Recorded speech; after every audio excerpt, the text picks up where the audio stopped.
वन्दितु सौवसिद्धे धुवमचलमणोवमं गतिं पते ओच्छामि समयपावड विनमो सुध केवली बणिदं नमः समय साराय स्वानुभूत्या चकासते चित् स्वभावाय भावाय सर्वभावान्तरचिदे।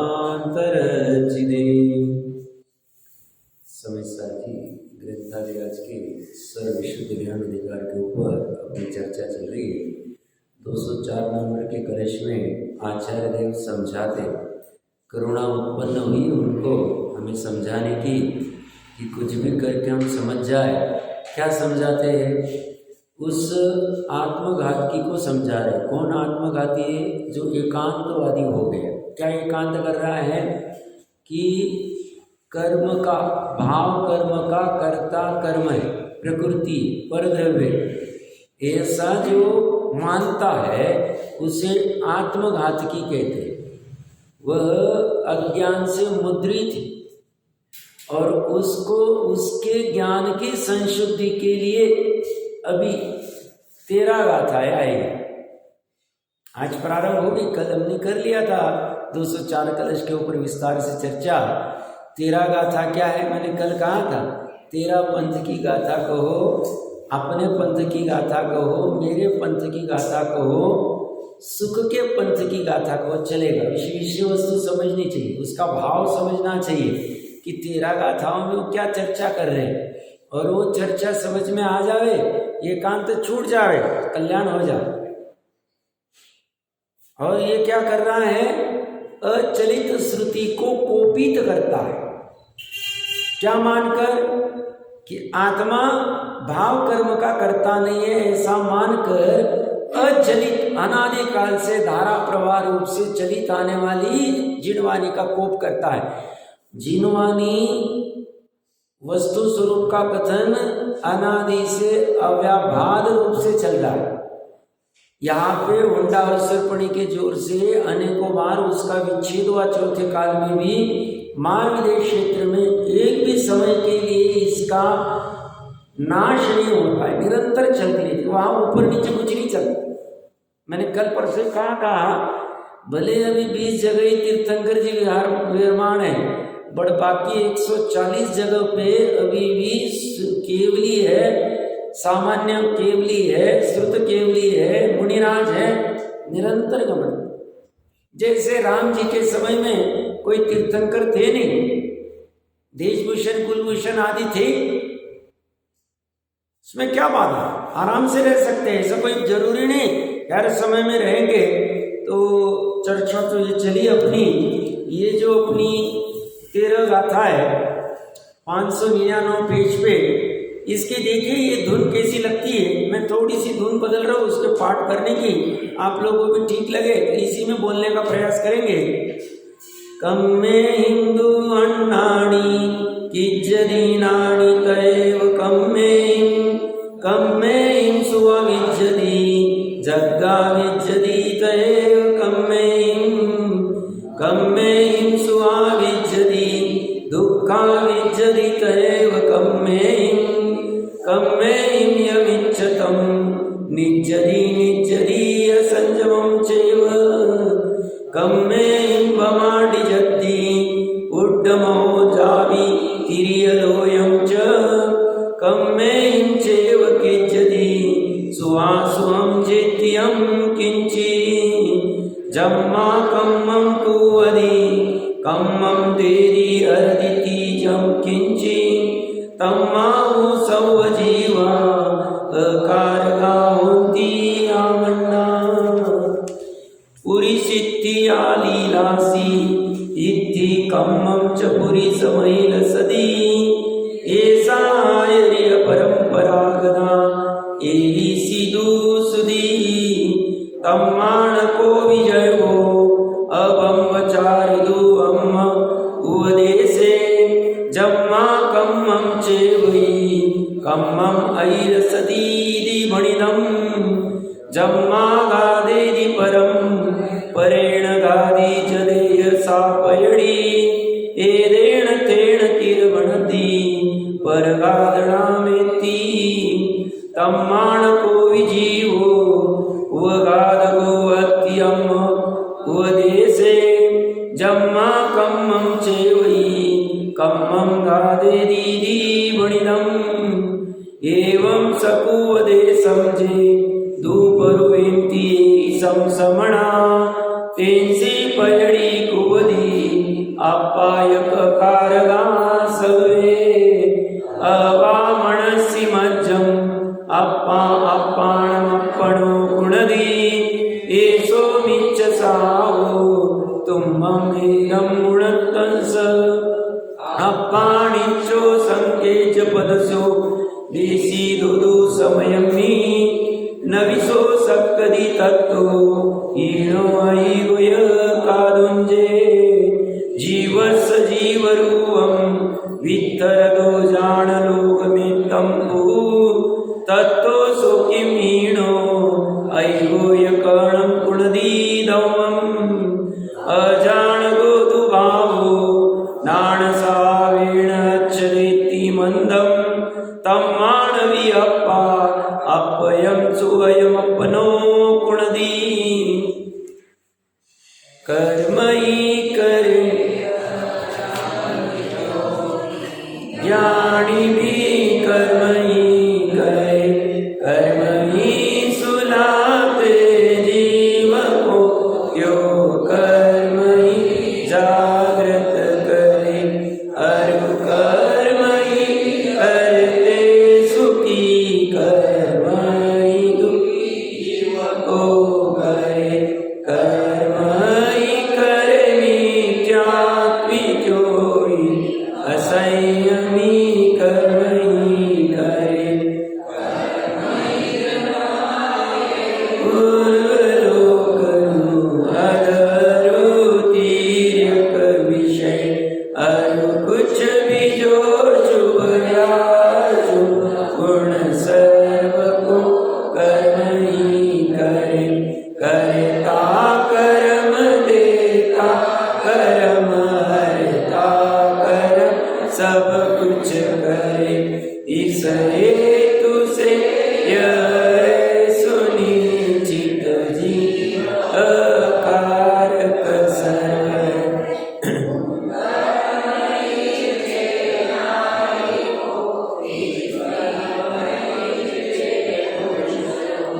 ऐसी श्रुति आचार्य देव परंपरा अवतीर्ण है इस रीत कर्मयि कर्म को ईचे का है शास्त्र में अब्रह्मचारियों नहीं जीव हम उपदेश में अर्जो अणे पर को अणन पर से वह भी प्रकृति है इस अर्थ में परघात नाम कर्म का निर्देश है इसी रीत कर्म को अणता का है शास्त्र में इससे न कोई जीव हिंसक जो हम उपदेश में उपदेश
निज आत्मा को नहीं।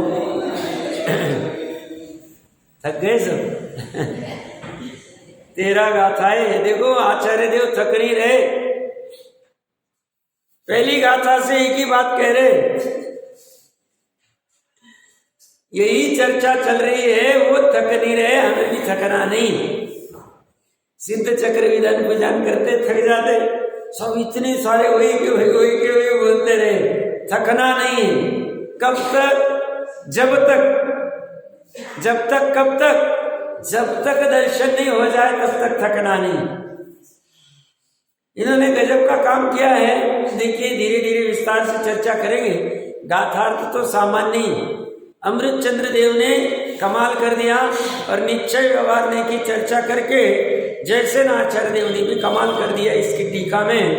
देखिए क्या कह रहे, आत्मा सर्वथा अकर्ता नहीं, कथनचित करता भी है। इस अर्थ की गाथाएं अब कहते हैं, मतलब आत्मा नपुंसक नहीं है। हम पुरुष किसको कहते हैं? जो पुरुषार्थ करे, जो कर्तापने कुछ करके दिखाए उसे पुरुष कहते हैं। और नपुंसक किसे कहते हैं? जो कुछ करता नहीं, कुछ कर ही नहीं सकता। तो ये कह रहे हैं आत्मा को सर्वथा अकर्ता मत कहो। क्यों? कथनचित करता है। किसका? अपनी परिणति का, अपने चतुष्कय में होने वाली परिणति का उत्पत्ति के आधार की अपेक्षा से कथनचित करता है। कथनचित अकर्ता क्यों कहा? उस अकर्ता अंश को देख के उसको अकर्ता कहा था। बट जहां उस अकर्ता अंश उसी प्रदेशों में, उसी द्रव्य में कथनचित परिणति भी चल रही है, कर्तव्य भी चल रहा है, कर्तापणा भी चल रहा है, उसको देख के पूरी आत्मा को, पूरे द्रव्य को हम कर्ता कहेंगे। इस अर्थ की अब गाथाएं कहते हैं। गाथार्थ में देखिए, कर्म भी तु, कर्म अज्ञानी क्रियते, जीव को अज्ञानी करते हैं। उसी तरह कर्म भी ज्ञानी, कर्म जीव को ज्ञानी करते हैं। कर्म भी स्वाप्यते, कर्म सुलाते हैं।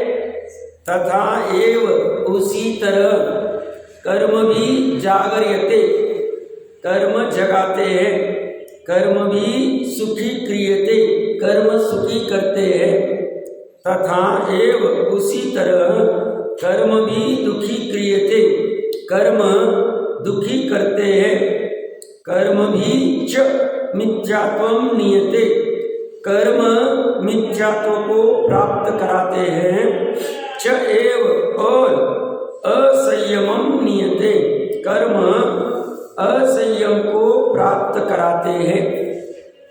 कर्म भी कर्म ऊर्ध्व अधच अपि तिर्यक लोकच्च, ऊर्ध्वलोक, अधोलोक और तिर्यक लोक में भ्राम्यते, भ्रमण कराते हैं। यत् किंचित यावत शुभाशुभम, जो कुछ भी जितना शुभ और अशुभ है वह सब कर्म भी च एव क्रियते, कर्म ही करते हैं। यस्मात् इसलिए कर्म करोति, कर्म करता है। कर्म ददाति, कर्म देता है। हरति, कर्म हर लेता है। इति यत् किंचित, इस प्रकार जो कुछ भी करता है वह कर्म ही करता है।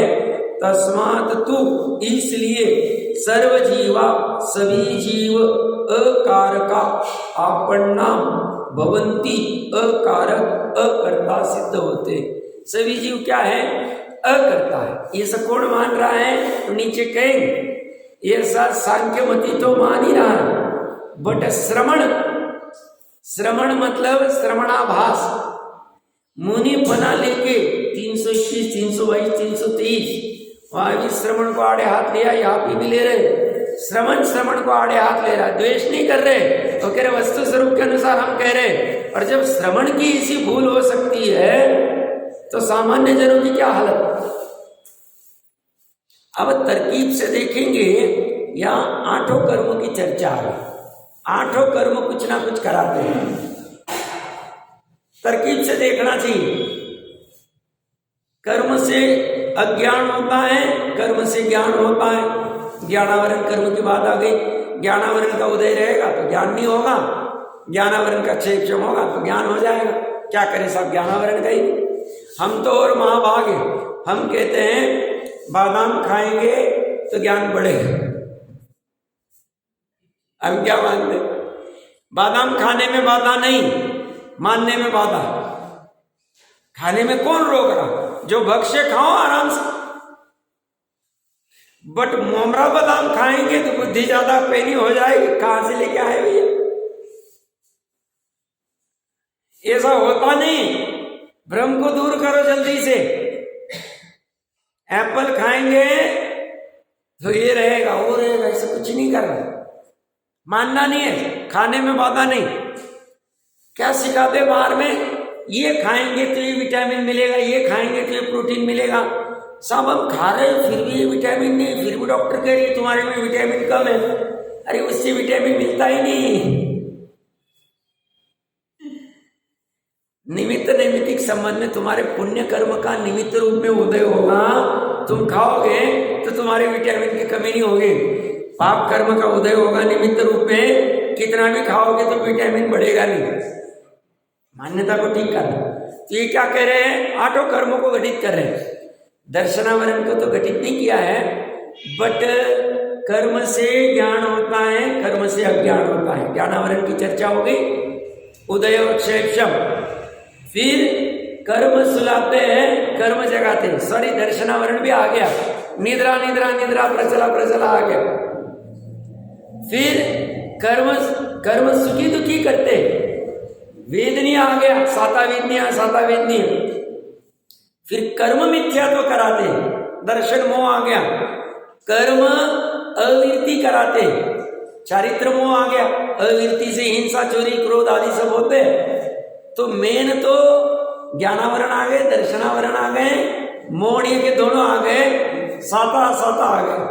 अब किसी को प्रश्न होगा साहब अंतराय की क्या है, घाती की क्या है? अंतराय नहीं।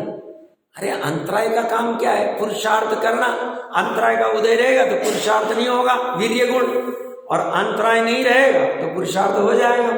ये तो कह रहा है, ये तो मान क्या रहा है, कर्म ही सब करा रहे, कर्म ही पुरुषार्थ कर रहा है, मैं कुछ नहीं कर रहा हूं, इसलिए उसको छेड़ा नहीं। तो 5 कर्म आ गए। फिर 3 लोक में घूमता, तो 3 लोक में 4 गति 84 लाख योनियों में जो घूम रहा है, आयु कर्म आ गया। और शुभ अशुभ में नाम कर्म आ गया, गोत्र कर्म आ गया, और क्या बचा? सब आ गए। और कोई बचा? हाँ, नाम कर्म आ गए, गोत्र कर्म आ गए, वेदनीय तो पहले आ गए। सभी कर्म की चर्चा करें। 8 कर्म मुझे करा रहे, मैं कुछ नहीं कर रहा हूं। ये से सर्व जीवों के प्रति घटित करा रहे। सर्वजीव कारक है, संख्यमती ऐसे ही मानते हैं। करते हुए भी क्यों?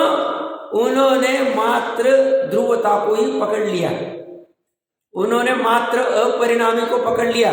बट कहते द्रव्य में स्वभाव से उत्पाद वे भी क्यों? उत्पाद वे द्रव्य युक्तम सत द्रव्य लक्षणम। द्रव्य कैसा है? सत। द्रव्य का लक्षण क्या? सतपना, सत्ता। और सत्ता कैसी है? उत्पाद भी सत्ता है, व्यय भी सत्ता है, और द्रव्यता भी सत्ता है। तो मात्र द्रव्यता ही सतपना नहीं, द्रव्यता ही द्रव्यपना नहीं, उत्पाद वे भी। और ये सब वस्तु में स्वभाव से ना किसी ने दिया, ना कोई उसको हर सकता। देने वाला कोई नहीं, हरने वाला कोई नहीं हो सकता। तो ये जीव क्या मानता है? ये सब 8 कर्म ही हमारा सब कुछ करा रहे, हमारा कुछ ऑटोमेटिक हो रहा है। ये टोडरमल साहब की भाषा में ये बावले की बात है, बावला है, बावला। कभी कहता है पुरुषार्थ से करता है, मैं कर रहा हूं सब। कभी कहता है कर्म कराते, कभी कहता है ईश्वर कराता है, कभी क्या कहता है, कभी क्या कहता है, कुछ भी समझ में नहीं आता। तो ये इसलिए कर्म करता है। कर्म करता है मतलब ज्ञान किससे हुआ? कर्म से हुआ। ज्ञानी और अज्ञानी कर्म से हुआ। कर्म कराते ज्ञानी अज्ञानी, कर्म कराते सुखी दुखी, कर्म कराते क्रोधी मानी मायालोभी मिथ्यात्वी, कर्म कराते। कर्म ही देता है। कर्म ने क्या दिया? कर्म नींद देता है, निद्रा कर्म ने दी।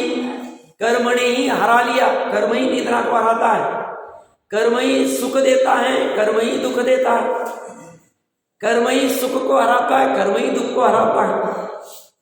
क्या मानता है? कर्म ही तीन लोग को देता है। या वह सब अंग उपांग कौन देता है? कर्म देता है। और कर्म ही हर लेता है। आयु को कौन देता है? कर्म देता है। कर्म ही आयु को हर लेता है। कर्म ही उच्च गोत्र देता है और कर्म ही उच्च गोत्र को हर लेता है। सभी में घटित कर लो आप, देना, करना और हर लेना।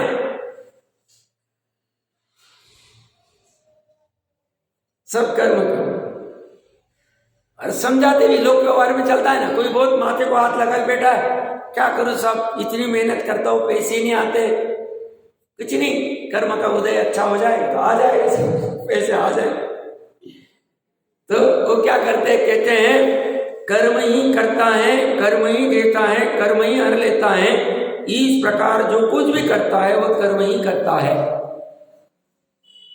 इसलिए सभी जीव अकारक सिद्ध होते हैं। सिद्ध मतलब वो सिद्ध भी, और सिद्ध मतलब प्रूव भी हो। तो सभी जीव अकारक है, सिद्ध समान है। अभी वर्तमान में ये सब करते हुए भी, भोजन करते हुए भी वो भोजन नहीं कर रहा। आंखों में आंसू आ गए, दुखी शोक कर रहा है, फिर भी वो नहीं कर रहा। आत्मा कुछ नहीं कर, कर्म रुला रहे। कर्म जैसे जगा रहे हैं, सुला रहे हैं, सुखी कर रहे, दुखी कर रहे, ऐसे रुला भी कौन रहा है? कर्म ही। सब मैं थोड़ी रुला रहा हूं, मेरे को थोड़ी अच्छा लगता है रोने का, कर्म ही रुला, कर्म ही हंसा रहे। कुछ नहीं भैया, ऐसा कुछ नहीं। तो सभी जीव अकारक सिद्ध होते। और पुरुष वेद कर्म श्रेभिलाषी, श्री का अभिलाषी है। च और श्री कर्म, श्री वेद कर्म पुरुषम अभिलषति, पुरुष की अभिलाषा करता है। येषा आचार्य परंपरागता इदृशितु श्रुति, ऐसी आचार्य की परंपरा से आई हुई श्रुति है, श्रुत ज्ञान है। तस्मात् इसलिए अस्माकं उपदेशेतु, हमारे उपदेश में तो कम अपि जीव, कोई भी जीव अब्रह्मचारी न, अब्रह्मचारी नहीं है। यस्मात् क्योंकि कर्म च एव ही, कर्म ही कर्म अभिलषति, कर्म की अभिलाषा करता है। इति भणितम, ये सा कहा है। ये खतरनाक कह रहे। क्या कह रहे? आप लोगों को पता होगा, ये चारित्र मोहनीय कर्म के पुरुष वेद, श्री वेद, नपुंसक वेद, ये तीन नौकशा, 9 में से। तो पुरुष वेद क्या कहता है? पुरुष वेद की वजह से जीव को पुरुष के साथ में रमण करने का भाव, ये जीव का भाव है एक्चुअल में। ये क्या मानता है? पुरुष वेद कर्म का उदय हुआ तो स्त्री का अभिलाषा उत्पन्न हुई। हमारा कुछ नहीं, हमने कुछ नहीं किया। पुरुष वेद कर्म है क्या? नहीं है। द्रव्य कर्म में है। क्यों? 8 कर्म की 148 प्रकृतियां हैं, उसमें से मोहनी की 28 प्रकृतियां हैं, दर्शन मोहनी की 3 है। ये 8 कर्म की 148 प्रकृतियां पुद्गल से बनी, कार्बन वर्गणा से बनी, स्कंद है, कार्बन शरीर में रहती है। उनमें से मोहनी की, दर्शन मोहनी की 3, चारित्र मोहनी की 25 है। उस 25 में 9 कषाय, 9 कषाय में से 3 ये वेद कर्म है। तो जीव को जो अभिलाषा हुई स्त्री के साथ रमण करने की, तो बोलते किसकी वजह से हुआ? पुरुष वेद कर्म का उदय हुआ। और स्त्री को पुरुष के साथ अभिलाषा हुई तो क्यों श्रीवेद कर्म का उदय, हमने कुछ नहीं। श्वेतांबर भाइयों के शास्त्र में ऐसा होता है, कोई मुनि को अगर श्री सेवन का भाव आया और कोई स्त्री उसके साथ रमण करने को तैयार होकर उसे संतुष्ट करे तो उसने धर्म किया पुण्य किया, ऐसा कथन लिखित। देखो किसी विडंबना, कितने पापी जीव कैसा कैसा लिख दिया मुनि, और मुनि को भी कुछ नहीं होता बोलते क्यों, छदमस्ते ही बोलते, छदमस्ते कुछ भी करे।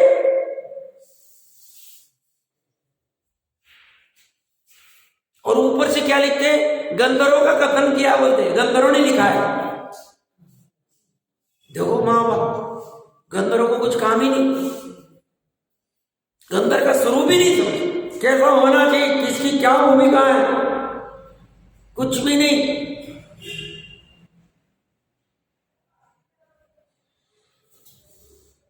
गड़बड़ गड़बड़ गड़बड़ चल रही है, यहाँ पे भी ये गड़बड़ वाला ही। वो तो महा गड़बड़ कर रहे, वो तो साक्षात करके भी कहते हैं कुछ नहीं हुआ, वो स्त्री भी को पुण्य बंद हुआ और वो पुरुष टोटरमल साहब ने भी लिया ये प्रकरण। यहाँ पे कह रहे हैं पुरुष वेद कर्म स्त्री का अभिलाषी है और स्त्री वेद कर्म पुरुष का अभिलाषी है, इसी आचार्य की परंपरा से आई हुई श्रुति। और ऊपर से क्या कह रहा है, जैसे ये कह रहे गंधर्वों की हमारे आचार्य कहते आ रहे सब, हमारा कुछ नहीं। और ऐसे माँ बाप है भी, ऐसे श्रमण भी और ऐसे विद्वान भी, कर्म करा सब। और ये कहां से, परंपरा से आई हुई श्रुति, श्रुत ज्ञान है। इसलिए हमारे उपदेश में तो ये वो स्वयं उपदेश दे रहा है। कौन, एकांती, जो क्या मान रहा है, हमने भोग की भी भोगा ही नहीं, भोजन करके भी भोजन नहीं किया, स्त्री को भोग के भी, स्त्री को आत्मा भोगता ही नहीं, अमूर्ति का आत्मा कैसे भोग सकता है, ऐसे वो एकांत करता है, वो भाव कर्म को मान ही नहीं रहा है। और स्वच्छंद हो रहा है। ये ओशो का क्या चक्कर हुआ, यही एकांत खड़ा हुआ, दिगंबर था वो, बराबर से पकड़ा नहीं। बनारसी दास जी का तो महापुण्य का उदय था, बुद्धि ठिकाने आ गई, आगरा में चले गए, कितना पुण्य होगा उनका।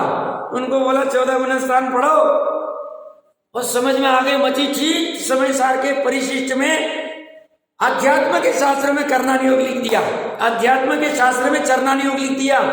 22 अवक्ष की चर्चा कर दी उन्होंने, समझना अच्छे से। और ऐसा होते हुए भी निच्छावासी बनते जा रहे जैनियों में, देखो कैसी कमाल। ये सब निच्छावासी, सांख्यमती, जैनी रह के भी अगर मानता है भाव कर्म कुछ होते नहीं, करता नहीं, आत्मा तो सिद्ध समान है, आड़े हाथ ले रहे।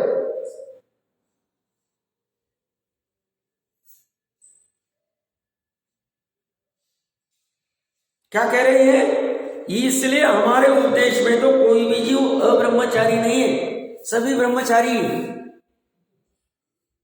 तो ब्रह्मचर्य फिर लेने की जरूरत नहीं। भरत प्रतिमा तो साहब आप ही तो कहते हो भरत जी घर में वैरागी, अरे भैया उसकी 96,000 रहती वो वैरागी तो कही रहे आप। अरे भैया उसकी अपेक्षा तुम नहीं समझते। हमने जब भरत जी को वैरागी कहा 96,000 के साथ में रहते हुए भी ब्रह्मचर्य की अपेक्षा से नहीं कहा। वो तो जितने प्रमाण में वो श्री सेवन कर रहे हैं उनका बंध भी दिखा रहे हैं। हमने उनके उस शाही श्रद्धा की तरफ से देख के, उनके उस सम्यक ज्ञान की तरफ से देख के, उस ज्ञाता दृष्टा भाव की तरफ से देख के, उस अनंतानुबंधी के अभाव की तरफ से देख के हमने उनको कहा, और देखो हम जो कह रहे थे वैरागी वो सही था, अंतर्मुहूर्त में दीक्षा लेते ही केवल ज्ञान प्रकट कर लिया।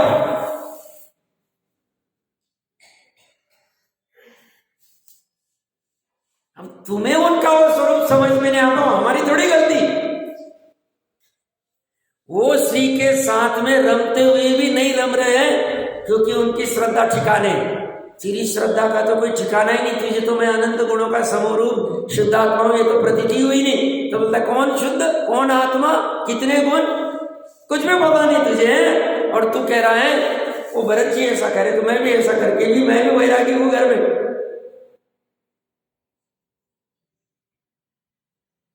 भरत जी 365 रसोड़ों के भोजन करके भी अभोगी, ज्ञानियों की भोग भी निर्जरा के कारण कहे। हम पढ़ क्या है, किस अपेक्षा, इसने अपेक्षा समझी नहीं, ये भी चढ़ गया। इसलिए टोडरमल जी साहब को 8वां अधिकार गजब का है। टोडरमल जी साहब गजब, चारों अनुयोग में क्या गड़बड़ करता है, क्या सूक्ष्म दृष्टि उनकी, पहली दृष्टि। क्या कहते हैं, इसे जो उपदेश अच्छा लगता है उसको ग्रहण करता है और बाकी को छोड़ देता है उपदेश। इसे निश्चावासी का अच्छा लगता है, सुनने में मजा आती है, आत्मा ऐसा है, सुनता रहता है, गप्पे लगाता रहता है। कह रहे भैया तो सभी ब्रह्मचारी हो जाए, अब्रह्मचारी कोई भी नहीं है, कोई भी जीव, क्योंकि कर्म ही कर्म की अभिलाषा करता है। ऐसा कहा है, कर्म ही कर्म की अभिलाषा करता है, मतलब पहला कर्म क्या और दूसरा कर्म क्या। पढ़ना चाहिए आप लोगों ने, आने के लिए प्रयास करो। पढ़ते नहीं, आके 45 मिनट बैठ तो जाते, अच्छा ही बुरा नहीं, वहां बैठने से अच्छा है, बट पहला कर्म मतलब क्या और दूसरा कर्म मतलब क्या।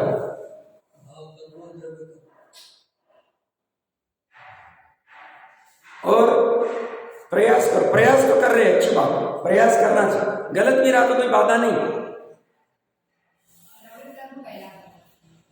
आगे बोलो, दूसरा कर्म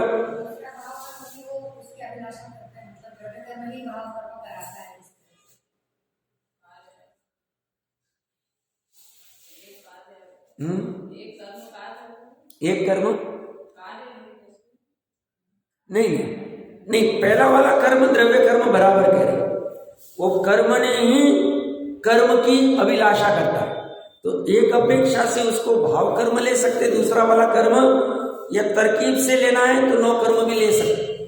नौ कर्म किस अपेक्षा से, वो जो भाव हुआ श्री के प्रति, सामने श्री दिख रही, उस श्री के प्रति जो भाव हुआ उसका कर्म ही कर्म की अभिलाषा करा, तो द्रव्य कर्म ही नौ कर्म की अभिलाषा करा रहा। श्री के शरीर की, पुरुष के शरीर की जो अभिलाषा कर रहा है, मैं कुछ नहीं करता, मैं यहां करता पड़ा हूं, तरकीब से वो भी ले सकते आप, लेना है। और कोई कहेगा सही नहीं साहब, दूसरा वाला कर्म भाव कर्म है, तो भी बाधा नहीं, बट भाव कर्म में देखिए कर्म ही द्रव्य कर्म ही नौ कर्म की अभिलाषा मतलब ही भाव कर्म। अभिलाषा कहो, इच्छा कहो, वो इच्छा क्या, भाव कर्म ही, तो वो दूसरा वाला जो कर्म है वो नौ कर्म ही आएगा। द्रव्य कर्म नौ कर्म की अभिलाषा कराता है। द्रव्य कर्म मतलब कार्मन वर्ग, नौ कर्म मतलब श्री का शरीर, और उसकी अभिलाषा कौन कराएगा, जीव करेगा। तो किसने कराई, मैं दूध का धुला हुआ हूं,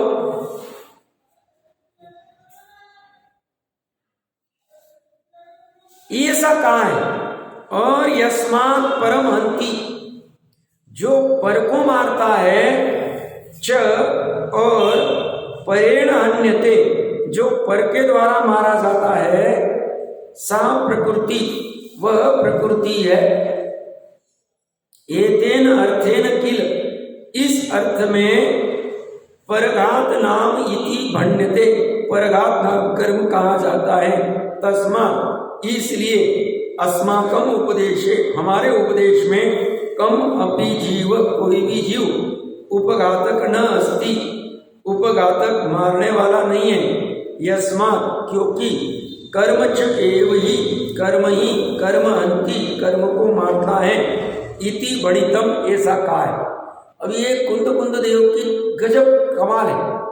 उन्होंने क्या कहा, अभी 8 कर्म की 148 प्रकृतियों को जैनी मानता है, जो शास्त्र स्वाध्याय करता है, उसमें नाम कर्म की 93 प्रकृतियां, 93 प्रकृतियों में 2 प्रकृतियां, एक परघात प्रकृति और एक स्वघात उपघात प्रकृति। परघात प्रकृति क्या कहती है, किसी का मरण हुआ और दूसरे के निमित्त से हुआ तो कहते परघात प्रकृति का उदय। परघात प्रकृति का उदय था और इस जीव का मरण वहां इसकी निमित्त से हो, तो इसे कहेंगे परघात। और स्वघात कहो या उपघात की प्रकृति क्या कहती है? स्वयं के अंग से ही स्वयं का मरण होना। अब ये दोनों कर्म प्रकृतियां सर्वज्ञ देव ने कही, बट ये मानने वाला उपघात को मानता ही नहीं।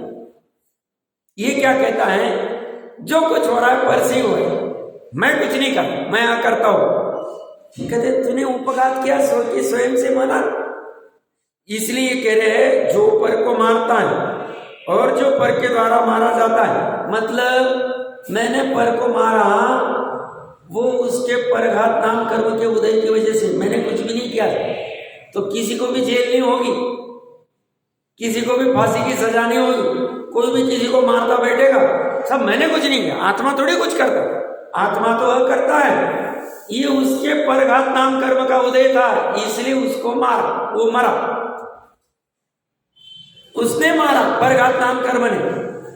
और मेरे परघात नाम कर्म का उदय था, इसलिए किसी ने मुझे मारा। कोई भी अपराधी नहीं हो, उपघात तो है ही नहीं। बड़ी विडंबना खड़ी हो जाएगी, लोक व्यवस्था भी चल नहीं पाएगी। सजा किसको देंगे बाहर में? फांसी की सजा किसको देंगे? जेल में किसको डालेंगे? और जो पर के द्वारा मारा जाता है वह प्रकृति है। इस अर्थ में परघात नाम कर्म कहा। इसलिए हमारे उपदेश में कोई भी जीव उपघातक मारने वाला नहीं, क्योंकि कर्म ही कर्म को मारता है। कर्म ही मतलब फिर से यहां पे द्रव्य कर्म, कर्म को मतलब नो कर्म को। शरीर को किसने मारा?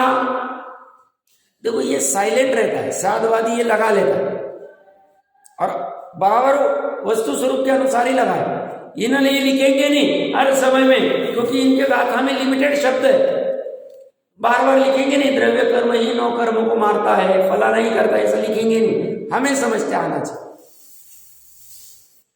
तो कर्म ही कर्म को मारता है, ये साकार।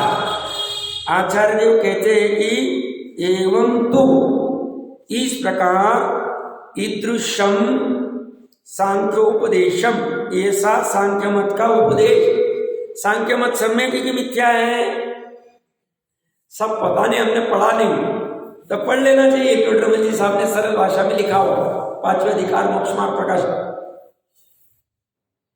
तो क्या मानते हैं, तो कैसे तर्क से खंडन किया उनका, गजब, एक एक तर्क उनके गजब।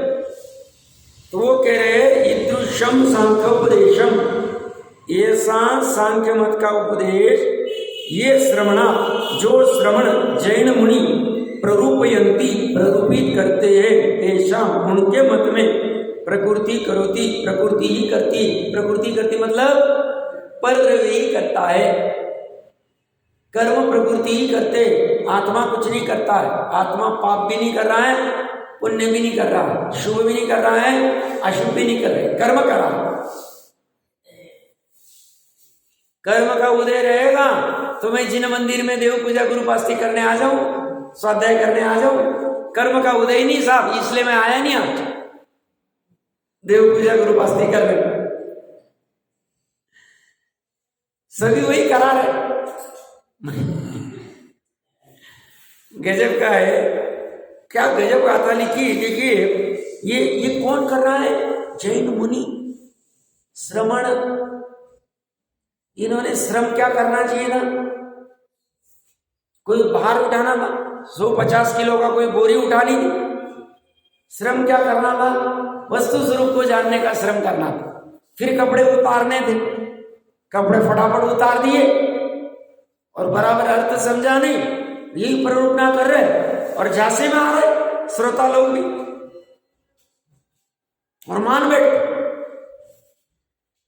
थोड़े महीनों पहले ऐसी कई प्रवचन में आई थी चर्चा, और कहते हैं भाव कर्म परद्रव्य, उसका खंडन करने के लिए 2 दिन मैंने प्रवचन लिए। एकांत मत कर, कथनचित परद्रव्य का कहा जाए, कथनचित स्वद्रव्य का कहा जाए, वही ल और कुछ याद रखना, ल और कुछ का याद रखना उदाहरण, सरल, एकांत नहीं करना। अभी वर्तमान में विकार है ना, और डरने की जरूरत नहीं। त्रिकाली नहीं विकार, ध्रुव नहीं, त्रिकाली स्वभाव नहीं, क्षणिक स्वभाव है, छूट जाए। उपाय ढूंढ लेंगे तो छूट जाए, उपाय नहीं ढूंढे और डाल दे वो दूसरे के ऊपर, कैसे चले? मैं रोगी नहीं, मुझे कुछ नहीं हुआ, मुझे कुछ नहीं हुआ, मैंने कुछ नहीं किया।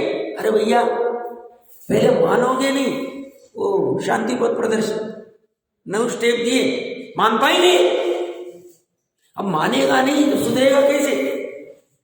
पहले एग्री कर लो, सब हो गया, अब क्या करना है? ठीक, ऐसा हमें ठीक लग रहा है, ठीक है, ऐसे कर, ठीक। उपाय ढूंढेंगे ना तब, अब उपाय नहीं ढूंढे तो ये श्रमण में क्या करना चाहिए था? पहले श्रम क्या करना था? पहले तत्व ज्ञान करना चाहिए था, फिर घर में रह के परीक्षा देने की तैयारी करनी चाहिए थी, और फिर कपड़े छोड़ने चाहिए, 28 गुण महाव्रत लेने चाहिए। बैठ गया वहां पे जाकर,